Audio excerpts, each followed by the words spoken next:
Like, yeah, all right. Hey. Wow, are we on? Are we read? Episode 3. Man. Wow. First two are the hardest. But if somebody at home is watching this or viewing or listening to this for the first time, this would be episode 1.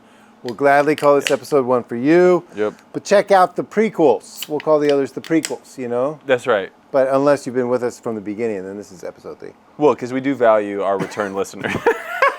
Was it warmer than you expected, or? There was a lot. Your joke, this, we value, with just so much value in the fictitious audience that we have right now. It's safe to say that nobody has ever listened to us, right? You know, I saw Clayton the other day. Yeah. And he was like, he's our neighbor, and he was like, oh man, are you taking photos up in the library? I was like, no, me and Joe have a podcast. I just said it. We have a podcast. He's like, bro, I didn't know y'all had a podcast. And I was like, bro, nobody knows we have a podcast. It's easier. It's because I ran into something similar at the gym. Uh-huh. You're just telling people at the gym of our non-existent I didn't know. podcast? No, for the first time in my life, somebody asked, do you have a podcast? Uh-huh.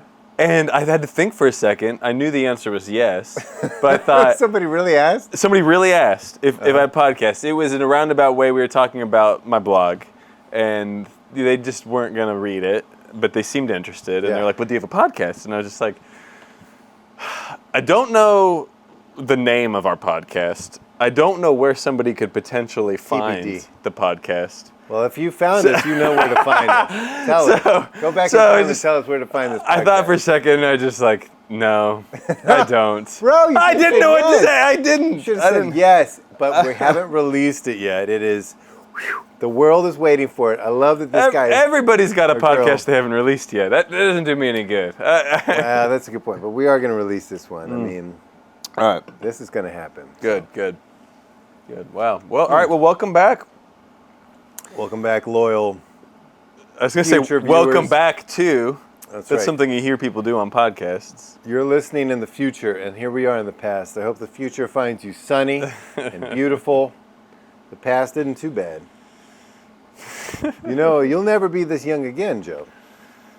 It's true. By the time somebody listens to this, you'll be a bit older.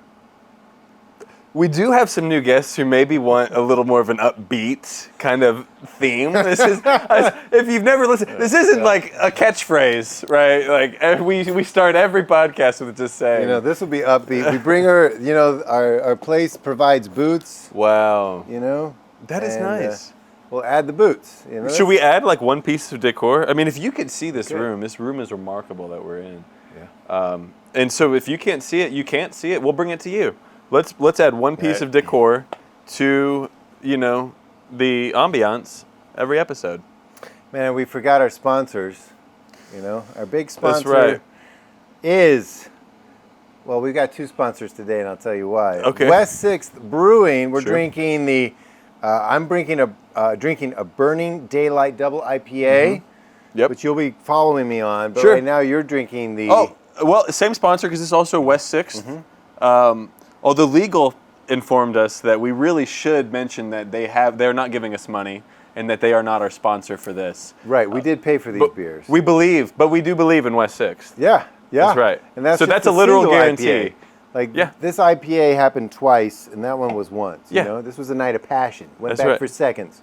That one and done. Yeah. And then was maybe checking emails afterwards. You Oh. know, we've all been there. Ugh.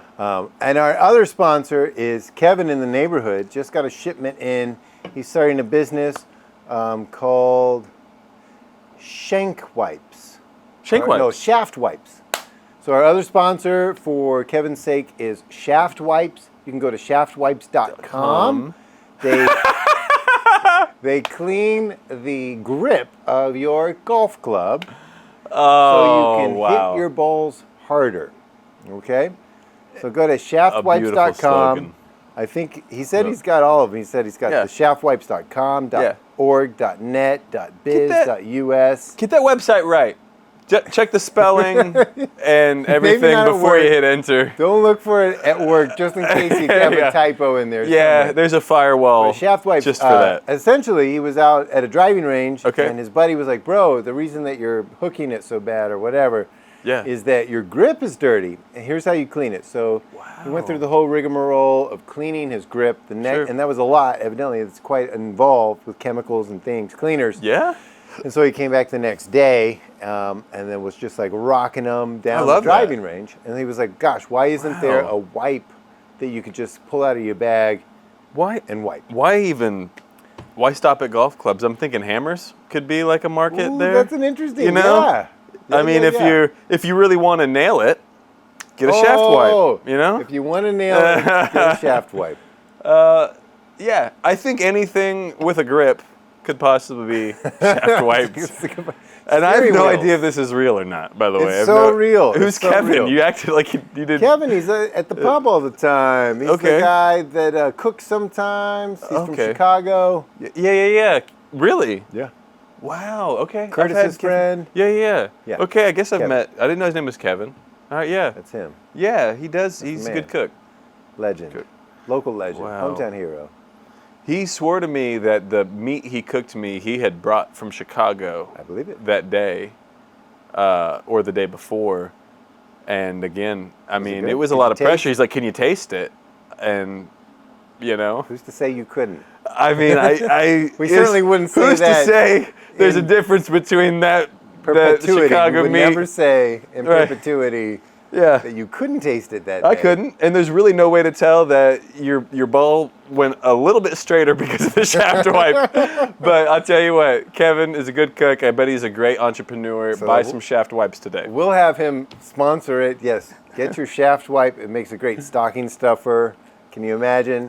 First, you've got your Alec Baldwin sweaty balls, and then you could have your shaft wipes afterwards. Oh my gosh! You know what I'm saying? So. But now, been a busy 2 weeks for you, right? Okay. So you don't know this, but last week we had off because this guy was a speaker at a big time thing. Listen, I know now the fact that I don't know exactly, but that you could see this being real is that Louisville, a little bit of a Debbie Downer here. Yeah. Per capita is, I think, one of the most deadly cities in America. I think they're even up there beating cities like Detroit, Chicago, rough and tumble cities. Do you know, is that a true stat? It has been true at times. Like it's been like on par with like New Orleans, Washington D.C. You know, it's never been at the top of the list, but it's cracked the top 10 before. They've had a year-over-year decline for 2 years in a row, and so they wouldn't pop up on any top 10 lists right now. But per capita, it's above the national average. It's an unacceptable rate of gun violence, but usually about like I think 20 per 100,000 is what Louisville's rate is right now, give or take. So we're coming off of two. Gosh, in the news today was like the coroner has identified. We're coming off of a couple of shootings. Yep. For sure. Yeah.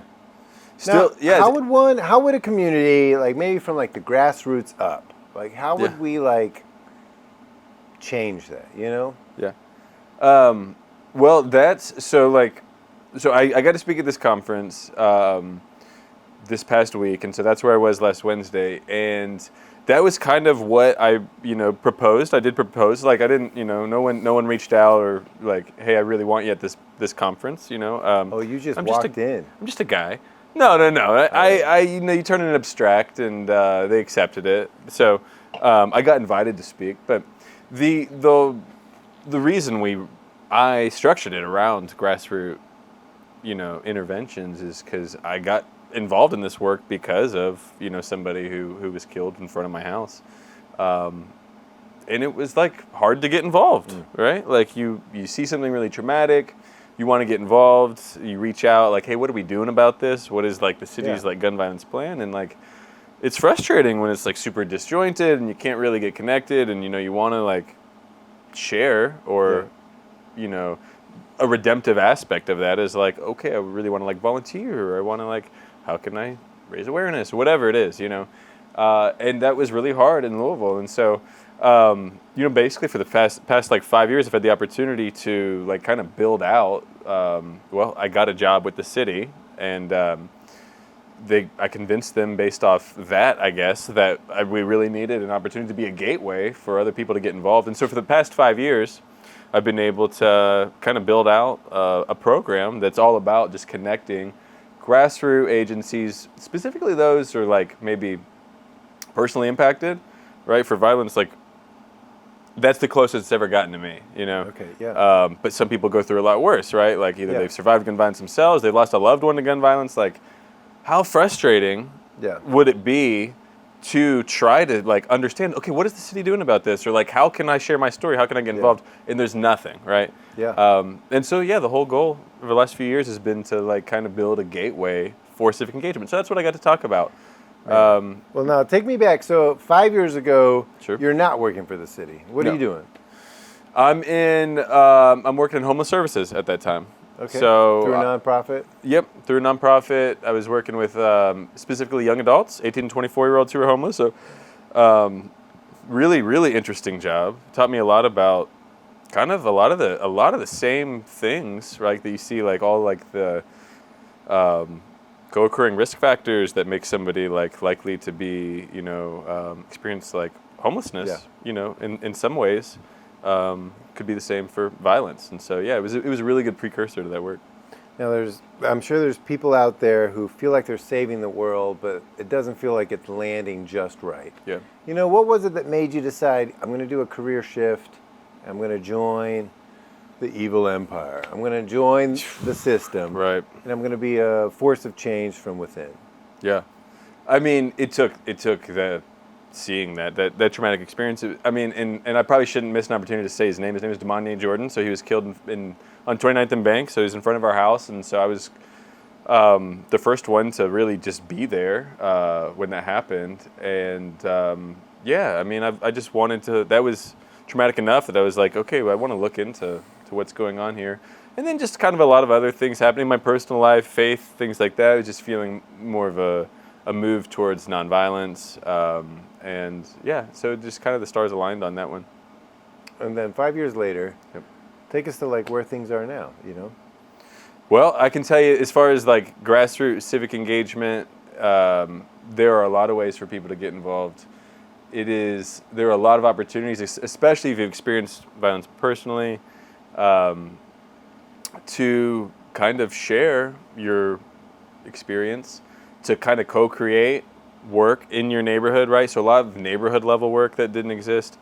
A lot of funding systems to fund grassroots agencies. So like I wrote out the first, that I'm aware of, the first funding system specifically for grassroots agencies that was so low barrier that, I mean, it could even be completed on a smartphone, an application, right? No kidding. It was just like no logic models, no budgets. Like I want to hear why you care about this work, how it impacted you, and tell me that you have room to grow, and we're gonna find a grant for you. And also we're gonna like set you up. Like one thing we do is we set our grassroots agencies up with the Center for Nonprofit Excellence.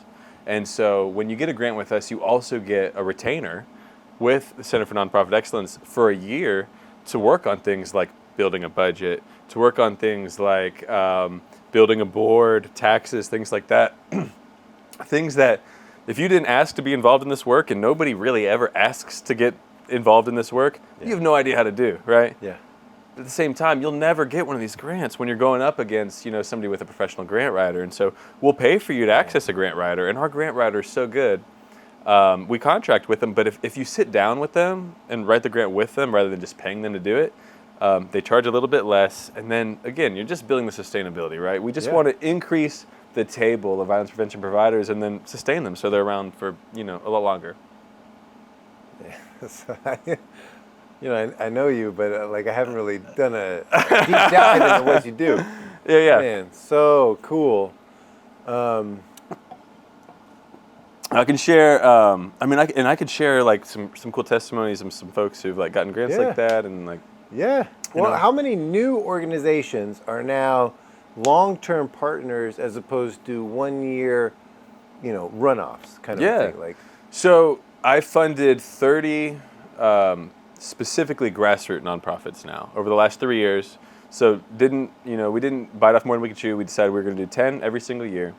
So this grant specifically, and right, there's a lot of projects that we've built out in this type of work, but this project specifically, 30 organizations, $20,000 grant. Wow. So it doesn't necessarily change the world, right? $20,000 doesn't go all that far, but again, the real fruits from it come from working with, the training and technical assistance, right? So they get in with the TA, and the whole thing is building strategic plan, mission, vision, all that stuff, getting aboard, some of that beautiful networking that happens. Sometimes you get them with a funder. So $600,000 is how much I put in just to those grants right there. And those 30 organizations, independently of Metro, have already brought in $1.5 million in funding from outside organizations, whether they're just philanthropies or maybe some federal funds, things like that. 150%. Yeah, we're doing it. Just because they have you guys behind them, they're doing awesome work, they have the credibility, and they have a plan. Yeah. And increasing visibility, like, if ever like somebody reached out and just like, hey, wait, I want a feel-good story, like WLKY reaches out, they want a feel-good story, like the first person I'm going to try to pass them off to is one of my capacity building fellowship agencies, because they're the best to talk about the work. They're the best to talk about, like, and it builds trust too. Right, when you see that these folks are working with Louisville Metro, oh, those guys are working with Louisville. I know them.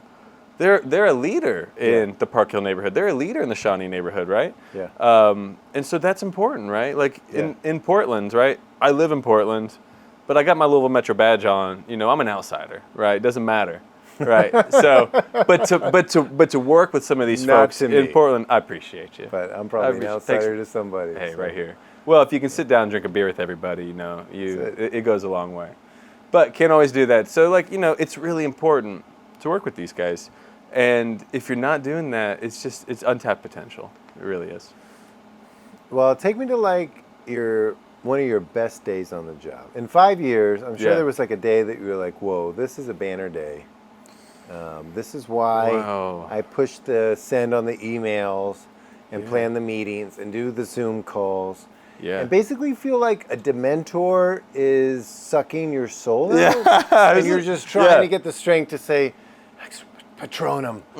Ex Patronum. Patronum. I know that there's those moments, right? But take me to the best day that you're like, this is my happy. This is why I'm doing this thing. Sure. Sure. I mean, that is just such a Tim question, by the way. So thank you. I'll tell you. So working with partners like this, there's tough days, right? Sure.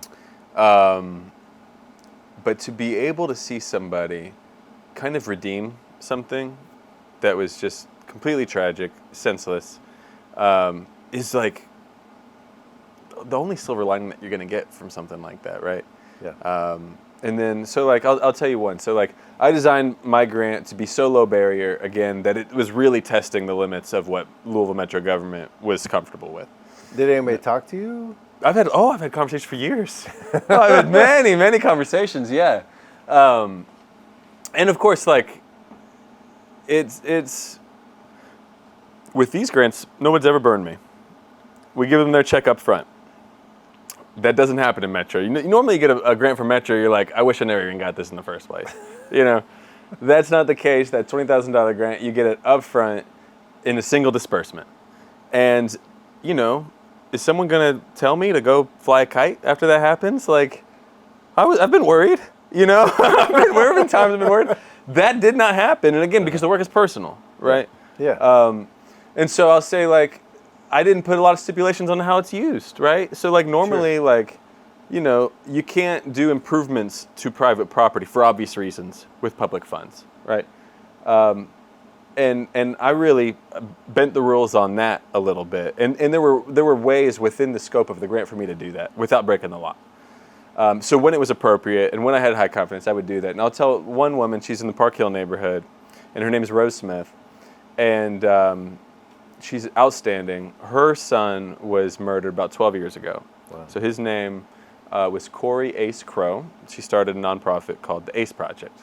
Now, he was murdered in an abandoned home, and she bought that home that he was killed in. Whoa. And she turned it into a community center. No kidding. And so traditionally, again, you cannot do with a grant, you cannot make improvements to private property with a grant, but with this, we were able to structure it in a way that it was allowable, specifically when we were able to build around volunteer projects. So a lot of the community was able to get in and make improvements to the space. And now it's a community anchor in the Park Hill neighborhood, and she's able to work with kids who maybe were, a similar path, right? Yeah. And so that's super redemptive. And so to be able to see, the first time I got to go out to her space, stand in that house, and I learned that it was one of the anniversaries of his passing. No way. Was very emotional. Yeah. And again, that's why that makes it worth it, right? Man, that's crazy.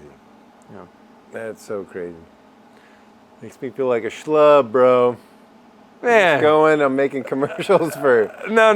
Billy Bob's HVAC company. You're using Right. creativity.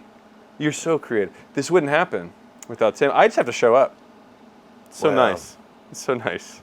Pretty incredible. So amazing what you're doing, of course. Yep.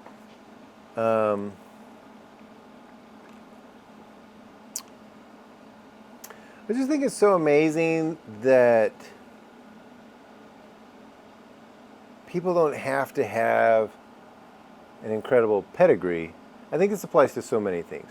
When I was actually actively making films, when I was doing a casting call, I would pick 8 out of 10 people that I knew had the pedigree, right? Yeah. And then I would pick 2 out of 10 people that had no pedigree whatsoever, but something in their resume, I was like, Yeah.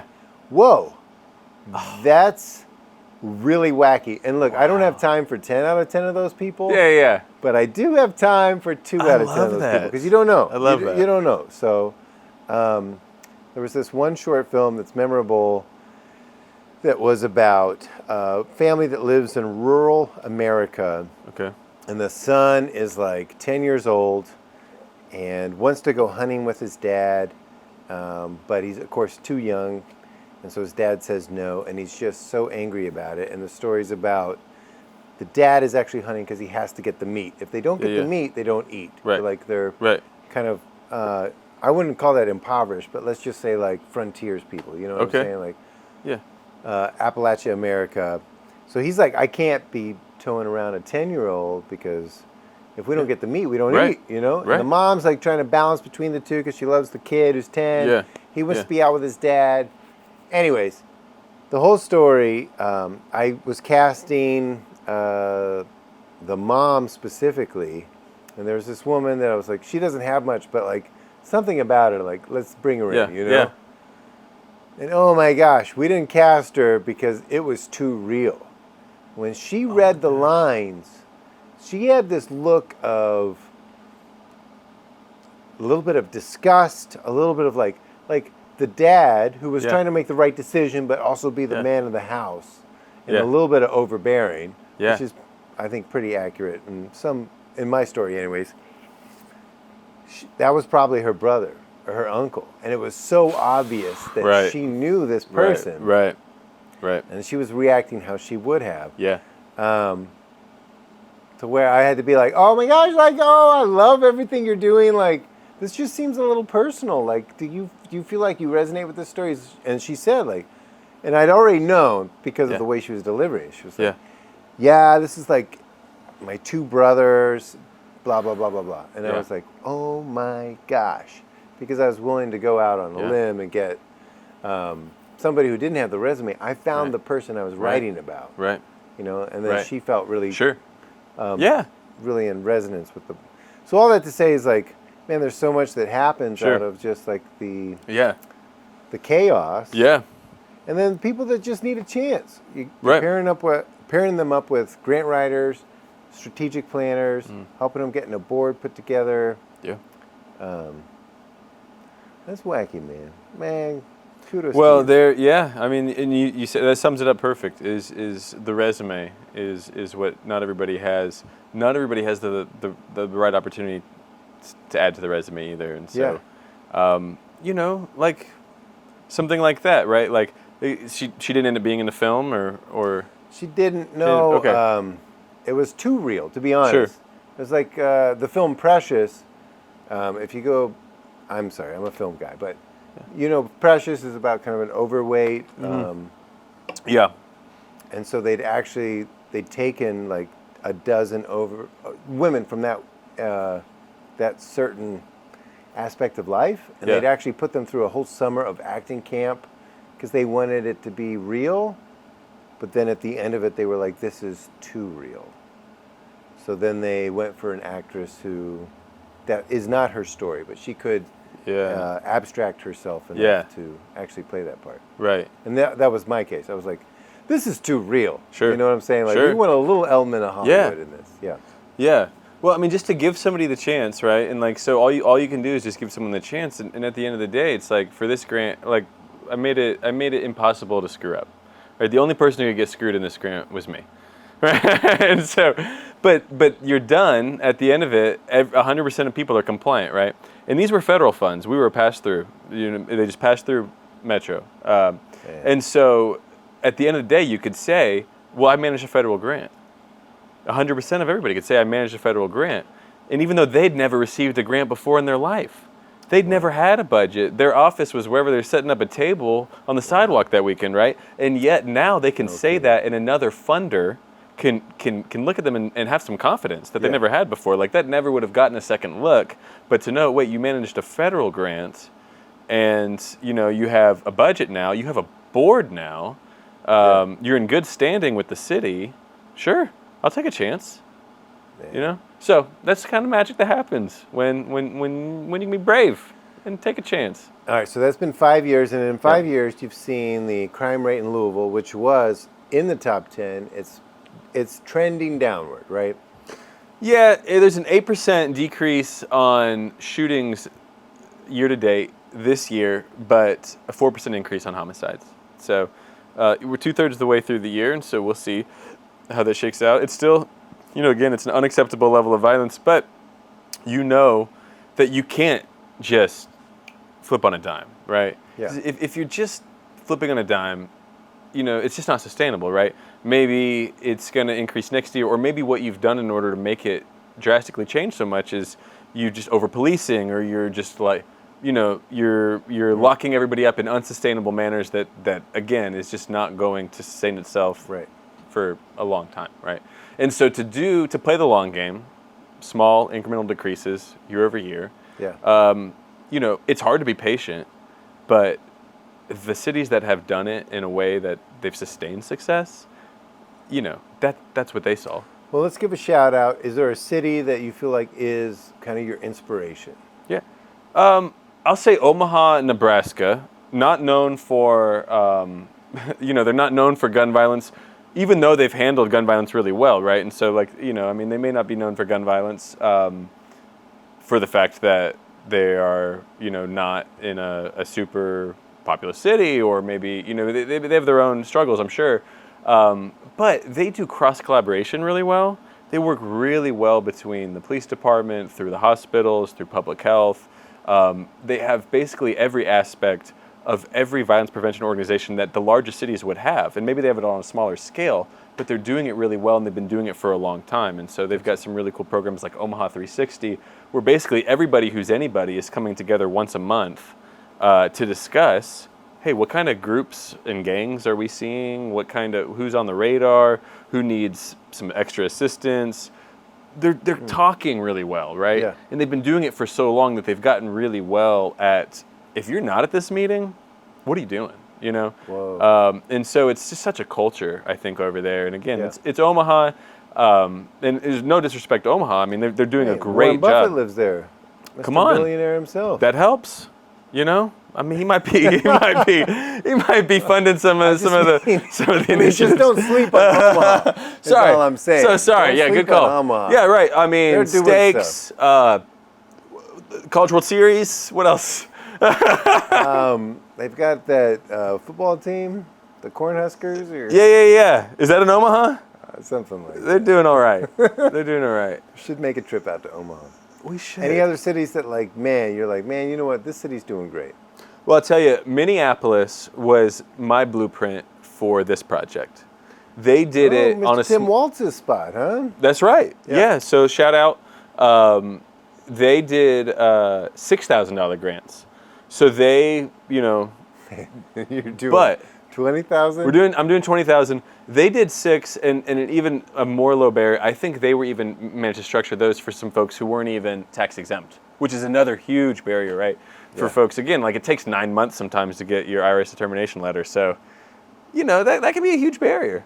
Were they in like a spot that was desperate, that they were like, listen, we'll just take anybody? Or was this a strategic idea to make it so low barrier?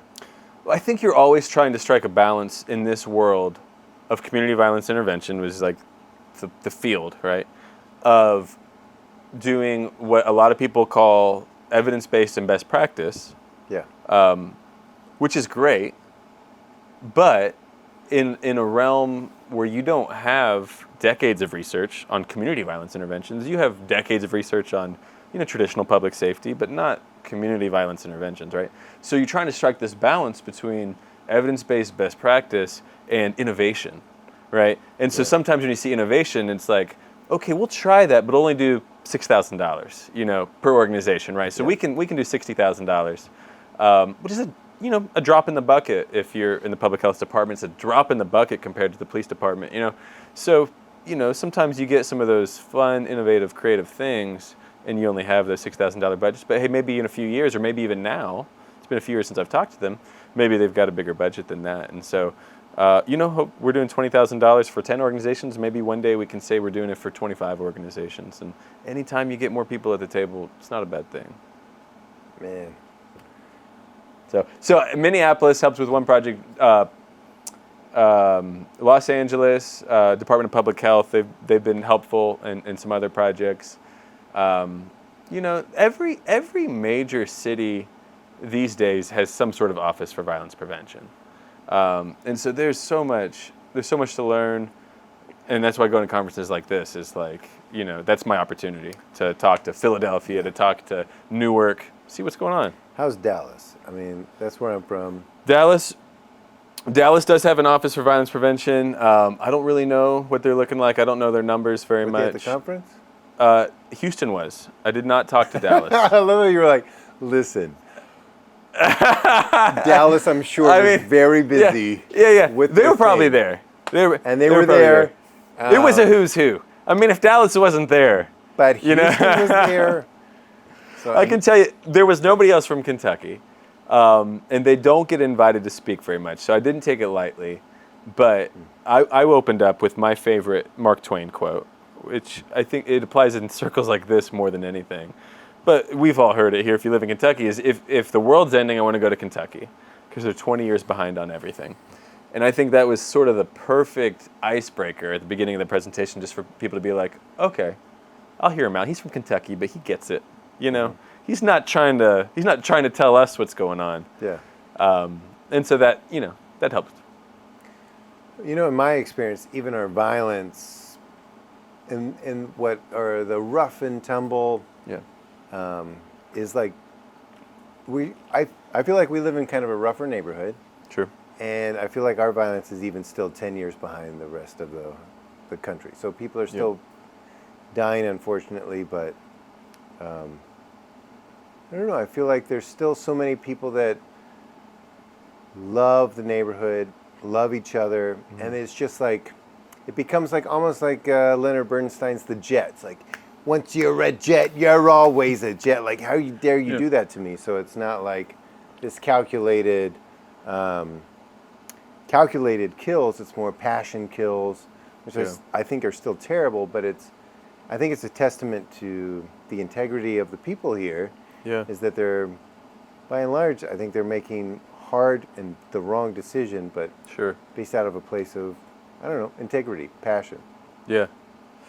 I mean, and violence is so complex. Like, it's just, it's really hard to wrap my head around retaliatory violence, And I'm still like, again, I've talked to folks who have been involved in that kind of thing, have been impacted, or even like try to help me understand like points of view. It's never really going to make sense to me. Yeah. Retaliatory violence, but I do understand.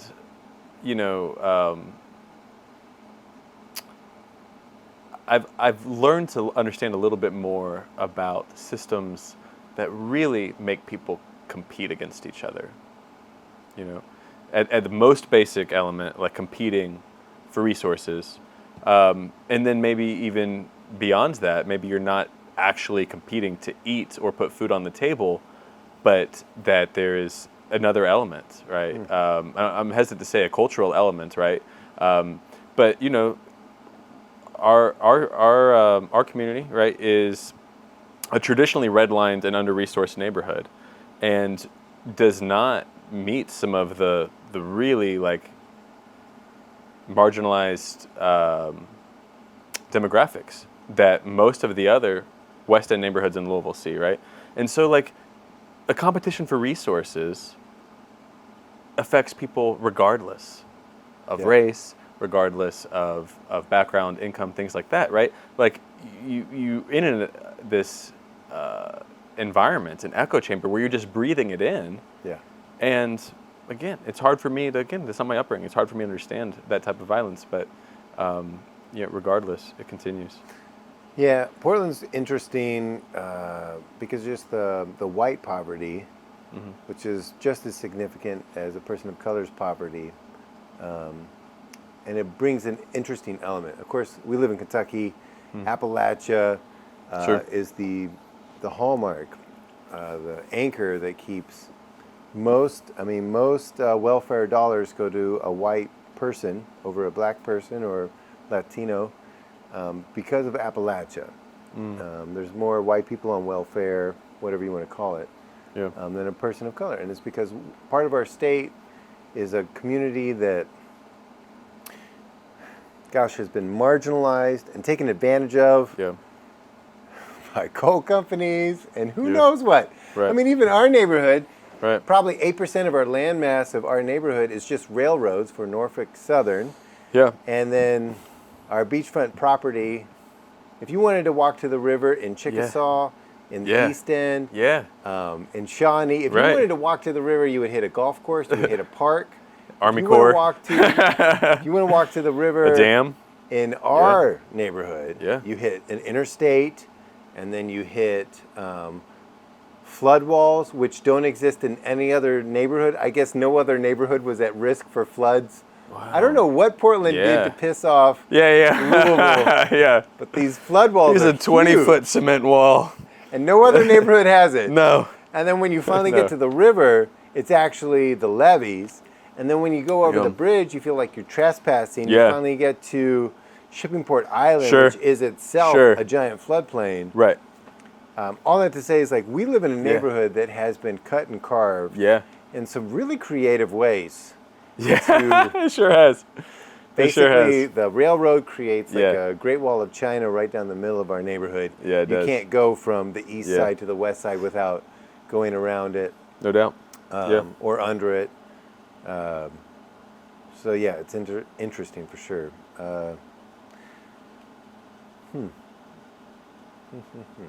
Well, let's say that you're somebody out there in a community who has experienced violence and you're thinking about some retaliatory. Now, of course, Louisville has an opportunity. What would you do if you're like, man, I'm about to do something stupid? Yeah. Is there a number you call? Is there a website you go to? What do you do? Yeah. Yeah, well, I mean, so like, first of all, like, it's the first thing I would do is if you get a hold of somebody through our office, through our website, you can do that. And so, like I've been clear about, is we are not the police. We have no connection to the police. It's a one-way street, right? So sometimes the police will give us information, be like, hey, we're worried about this kid, right? Can you reach out to him? After that, they don't hear word from us, right? So you could get a hold of, we have outreach workers who probably are from like a neighborhood you're in. We don't have outreach workers in every single neighborhood across Louisville, but some of our like most priority service neighborhoods, we do have outreach workers in who they're from there, right? What would I Google? Like I want to find an outreach worker. Yeah. Because I don't want to do something stupid, but at the same time, I can't go to sleep at night without doing something. Yeah. So the Office for Safe and Healthy Neighborhoods is the name of our office. It's on LouisvilleKY.gov's website. We've got a Facebook page, Instagram at Safe Healthy Lou, all that stuff. Google search. There's plenty of information on there if you search those words. And I will say is if you look for retaliatory violence, because to meet some of our basic needs, right? If you're in a vacuum competing for basic resources, like I understand that, and we could maybe there's opportunities to help you access mainstream benefits. Maybe there's opportunities to help you access a job, employment, whatever, education.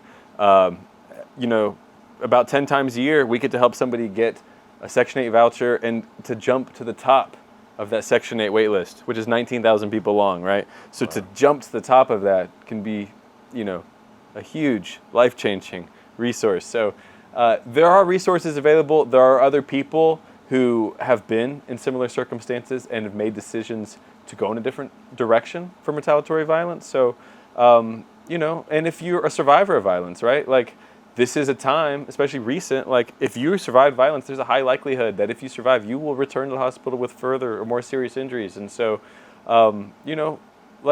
you're a victim, and if you're a victim, right? So nobody's going to say like, well, why are you going down that path? Like, no, you didn't do that to yourself, right? And so there's opportunities for support as well. So thanks for giving me a platform to talk about that. Yeah, I really appreciate it. About what you're doing. Man, absolutely. Thanks, Tim. So, well, I think we should read a book. You know what I'm saying? Let's go. Well, I'm on one beer in. Man, First I'm of all, one beer in too, but so hold on. are we going deep? Let's double it up.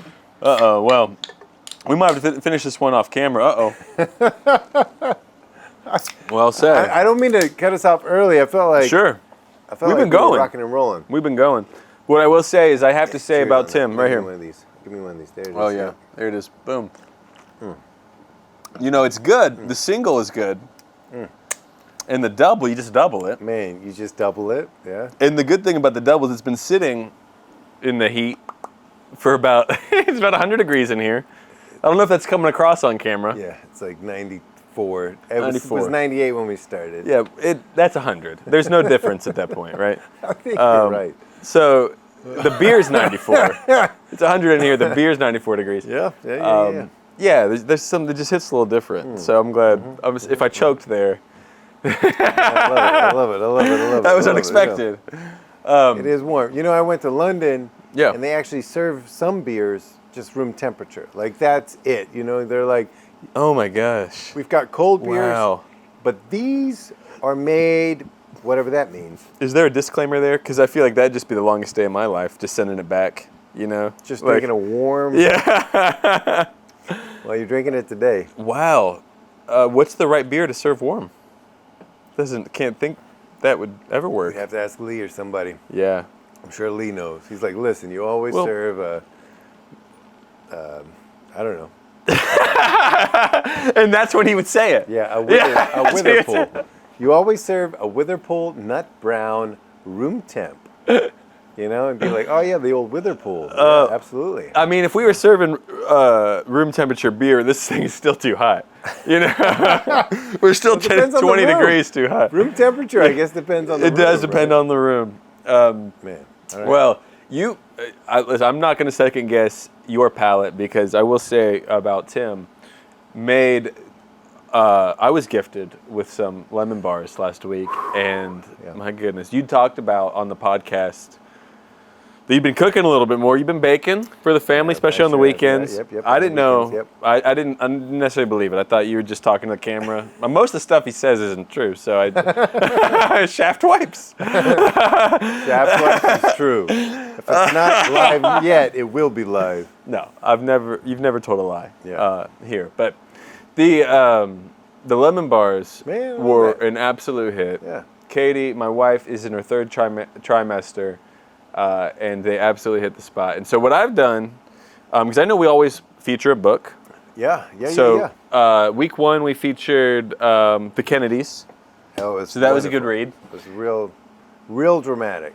But was it as dramatic as last week? Because last week, you tricked me. You fooled me. Well done. So last week, and as our valued listeners will know, we had.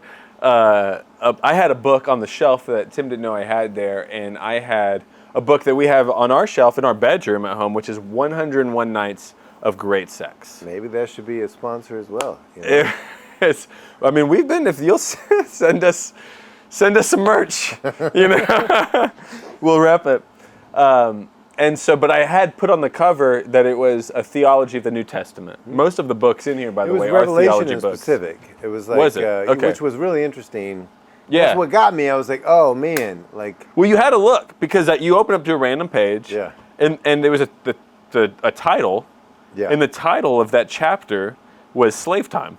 Yes. Yes. So you kind of you shot me a look like, I thought that was more of an Old Testament thing. Yeah. You know, like it was one of those looks like, oh, we're reading about slave time in the New Testament. Okay, all right, I've got questions about that. You know, let's look into this. Yeah. And it was, boy, I don't know how much you actually read on camera. That was spicy. But now let me ask you this: would you recommend that book? Like, should people listening to our podcast rush out and grab that book, or you're like, I wouldn't read that book unless you are a swinger.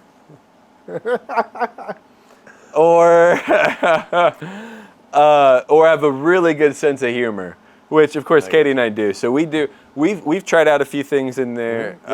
Some of them we've had to adjust. I'll just say that, right? Like especially when it involves third parties, we've had to adjust to those. Especially when they involve unconsenting third parties, like a pizza delivery driver, right? That was one. Sometimes you got to pump the brakes. You got to pump the brakes. Got to pump the brakes. Right. So we found the boundaries on that book. Yeah. Well, what a treat to have that book here as part of our podcast. What do we got tonight? We got like. So I brought one specifically because of your lemon bars. I don't know if you've been cooking your way through. Oh my gosh! Have you been cooking your way through the Snoop Dogg? From crook to cook. Crooks to cooks. A dog's got to eat. That is the Snoop Dogg cookbook. He has a few. Okay. So I think maybe that was his first one. He might even have a new one out. But down under lobster thermidor. Whoa. I'm not mad at it. So I was going to invite you to maybe pick out something, A, for you to cook on the weekend for the fam. Yeah. Because I know you've been doing that. Or B, if you have the time. And if you don't, there's no hard feelings. We'll cut this out. No one will ever know. You know, maybe we even try it on air. I love it. I love it. I mean, there's some good stuff in there. You got a sneak peek into Snoop Dogg's pantry. You've got... Like, he wrote a single one of these. Are you kidding me? Bro. Are you kidding me? Stop. He can cook. Bro, stop. He can cook. I think he wrote a few. If some of the ingredients involve Pop-Tarts, like... This dude is the smartest businessman out there. Other than Martha Stewart. She's pretty smart. Well, she's in the forward. Well, yeah, they're friends. Well, if 6 of the ingredients are Skittles, Starburst, licorice, Pop-Tarts, then you may have to go to the grocery store. That sounds more like my pantry than yours. Man. Well, I love it. All right, so what am I going to talk about? I'm going to talk about... Okay. There's a delicious bologna sandwich recipe in there. There's a pretty good chicken and waffles. Ooh, that's just what I landed on. Yeah, is that what you landed on? OG chicken and waffles. All right. And what's the secret ingredient? Whoa. Is that a picture? Oh yeah. Here, flip that around for the camera. That's Yep. That's good. Yeah.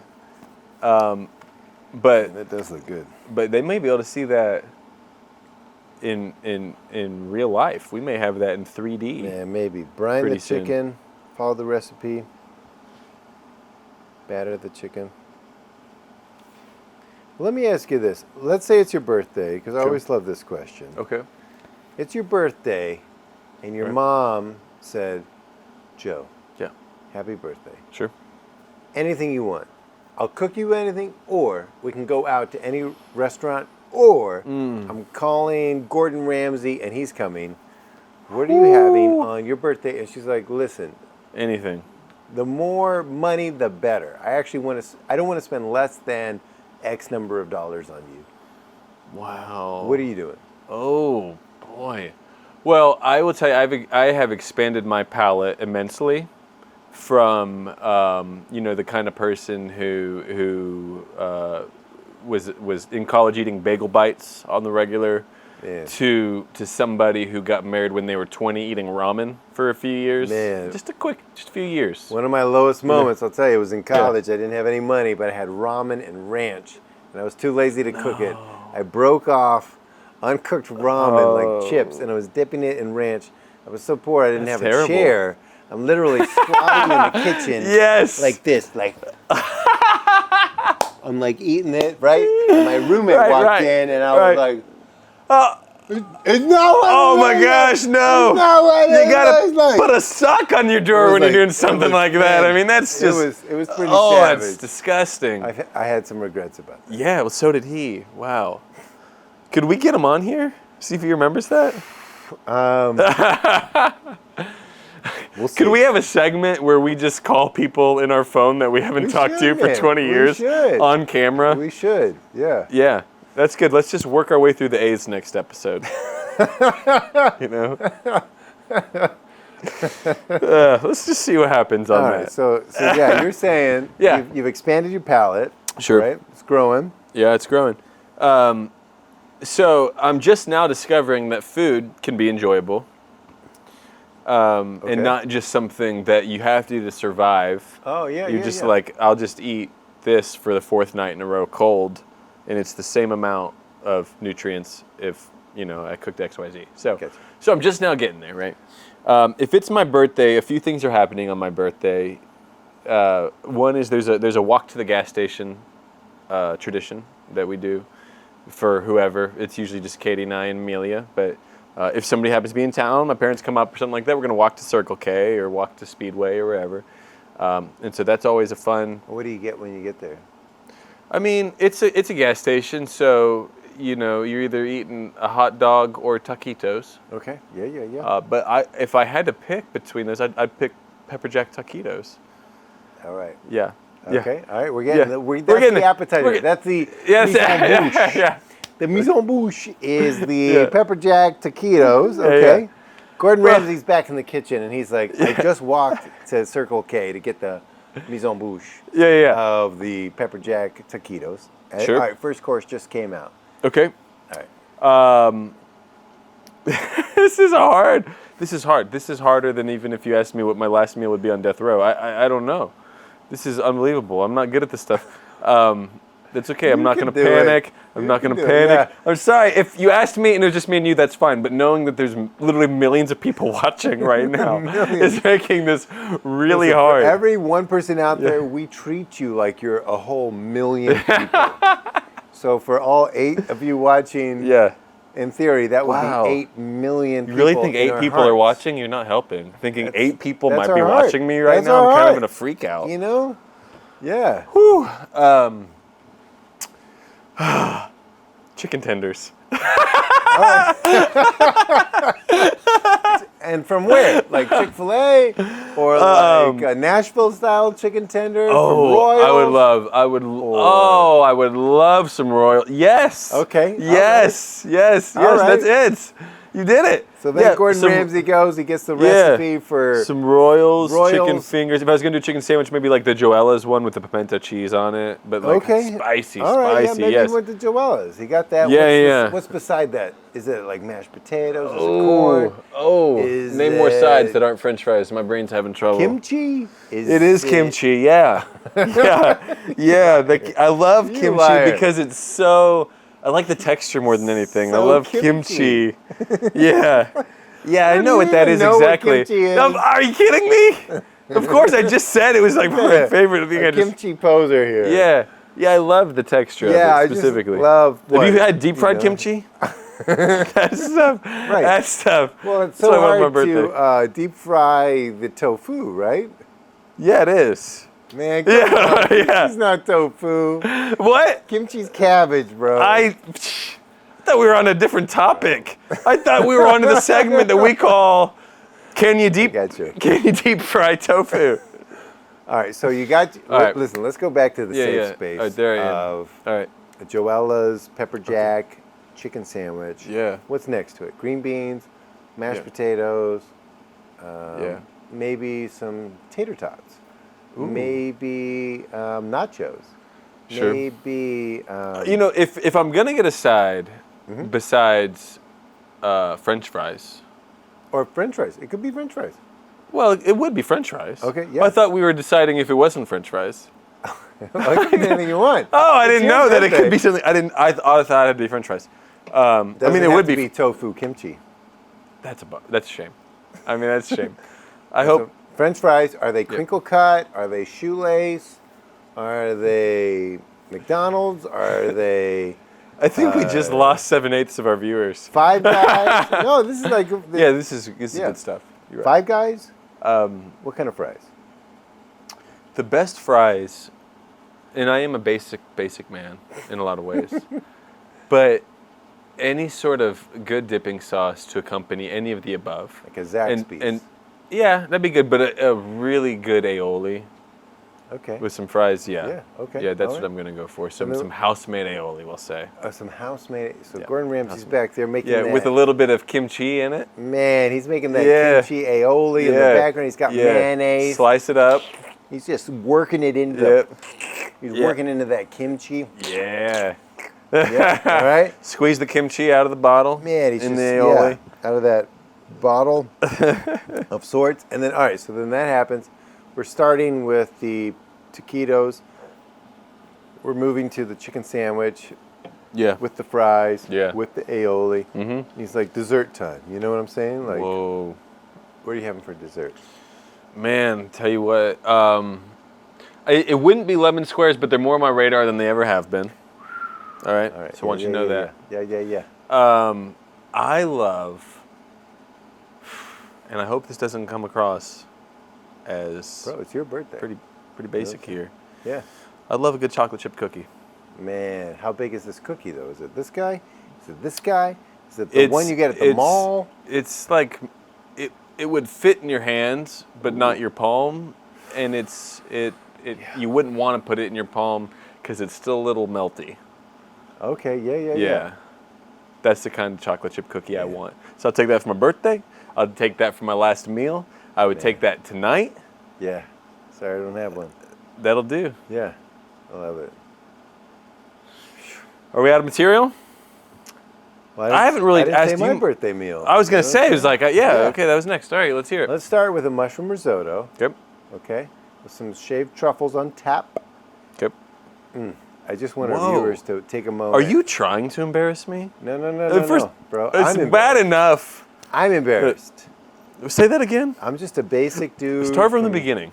Louisville, Texas, where our mascot was the Fighting Farmers. You know what I'm saying?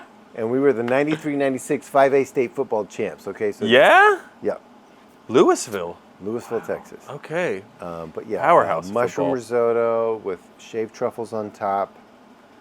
And we work into like a burrito à la sautois, like a fishy stew. I was some- almost. Yeah, Yeah. It was, you about to say that? now, if I hadn't Like- thought of that. Yeah, You're like, yeah. the burrito. That's Yeah. what's up. And then maybe I'll work into like a Truffles? them Are truffles? Yeah, more truffles. I'm like, Save the think truffles on about top. anything that you can relate to this conversation, Joe. I'm like, are there truffles? Well, think of like a delicious tomatoey Yeah. seafood stew. You know Okay. what I'm saying? Like Yeah. fish, Here it is. like creamy, like I can tomato, delicious. taste it. Man, and then for for dessert, probably like a flourless chocolate cake. You know what I'm saying? Like Yeah? just that thick. Oh, you want all the chocolate. I want all the chocolate. You know Yeah. what I'm saying? I don't want to spread it out between flour bites. I want like Oh straight my up. gosh. When's the last time you had any of those things? Well, so my wife is gluten-free. Love Okay. you out there if you're gluten-free. I respect you, and I know that it's not your choice. Let's just say you didn't choose to be this way. All right, so you shouldn't feel That's bad good to about know. it. That is good to know. And hopefully you feel good about it, but sad about it, but good about it. Like I hope all gluten-free people have somebody like you in their life. they need I think it, a lot of you people know? needed to hear that. You know, to be honest, I cook a gluten-free version of everything, and it's not that hard. Well, this didn't do you any favors. I don't think this cookbook is happening. You could do it. You just could do use gluten-free on that? flour. Yeah. Gluten-free Skittles?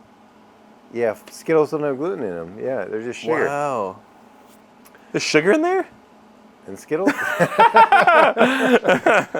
yeah, maybe a little bit. But yeah, so if you're gluten-free, like I see you, I understand you, It wasn't your What choice. means that? Nobody hurt you. You No. just, that's what your body chose. You know what I'm saying? Sure. But flourless chocolate cakes, there's a La Petite Noire, like a French flourless chocolate cake that was never meant to have flour. You know what I'm saying? Like it was like, I'm probably saying the name wrong, but I want something that nobody has had to modify to be gluten-free, Yeah. but it's actually just meant to be gluten-free. And it is so good. It's like a chocolate mousse. It's so good. So Wow. Well, it sounds good. it's good. Yeah.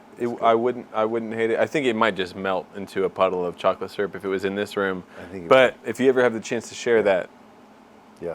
with me and with the world, Yeah. I would really value Well, I will close this with a word from Snoop Dogg's Yeah. intro because Please I know do. he's got one. I know Sure. that out there, or Martha Stewart's intro. You know, and this applies to Joe as much as it does Snoop Dogg. So, that. I believe that. A lot of things do.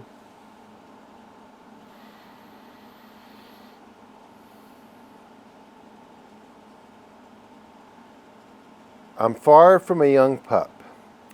Whoa. And like a real seasoned playa, my tastes have evolved over the years, which is exactly what That you is were what I saying. said. I know. You guys have a lot of You're common. speaking to me. But while I've learned how to get down with that top-notch luxury cuisine, Getting down. I'm still prone to keep it way hood with some of those LBC classics. We got all that good here, ready to burn, weighed and bagged for your own kitchen. What's always up in my fridge and pantry / Joe's is a few Jamaican-inspired additions from my time in the islands, a couple of down south soul staples, and some inside never-before-shared recipes from the Brodus fam to you. It's not He just forgot about the kimchi, grill. though. Yeah, that's right. Which is it's in my pantry. Contemplate the possibilities.